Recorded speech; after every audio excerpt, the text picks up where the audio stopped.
Hi friends, welcome back to RS food and vlogs. మేమైతే ఈరోజు రోటి పచ్చడి చేసుకున్నాము, దొండకాయ పచ్చడి. ముందైతే దొండకాయలు పచ్చిమిరకాయలు అన్నీ స్టవ్ మీద కొంచెం ఆయిల్ వేసి మగ్గించుకున్నాము. మగ్గిన తర్వాత ఈ మిక్సీలు గ్రైండర్లు వచ్చిన తర్వాత రోళ్ళు అయితే మ్యాక్సిమం యూజ్ చేయట్లేదు. సో మేమైతే రోల్ని నీట్గా కడిగి తుడిచి ఆరిన తర్వాత ఆ మగ్గించుకున్న ముక్కలన్నీ రోట్లో వేసుకొని నూరుకున్నాము. ఆ నూరుకునే ప్రాసెస్లో సగం ఫస్ట్ అయితే జీలకర్ర వేసుకొని దంచుకోవాలి. తర్వాత కొంచెం కచ్చాపచ్చా అయిన తర్వాత చిన్నుల్లిపాయలు, సాల్ట్ వేసేసుకొని నూరుకోవాలి.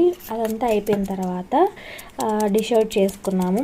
ఇప్పుడు ఈ మిక్సీలు టేస్ట్ కన్నా పచ్చడి అనేది రోట్లో నూరుకున్న పచ్చడి చాలా టేస్ట్ ఉంటుంది. అది అసలు రీజన్ కూడా మ్యాక్సిమం ఎవరికి తెలిసిండకపోవచ్చు.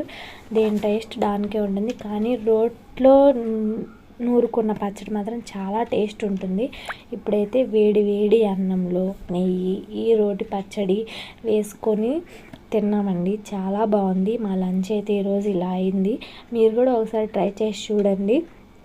మరి ఇలాంటి వీడియోస్ ఇంకా కావాలి అంటే మా ఛానల్ని సబ్స్క్రైబ్ చేసుకోండి. ఆల్ అనే బెల్ ఐకాన్ని క్లిక్ చేయండి. ఇలాంటి వీడియోస్ మీకు నోటిఫికేషన్ రూపంలో వస్తాయి. Boy friends.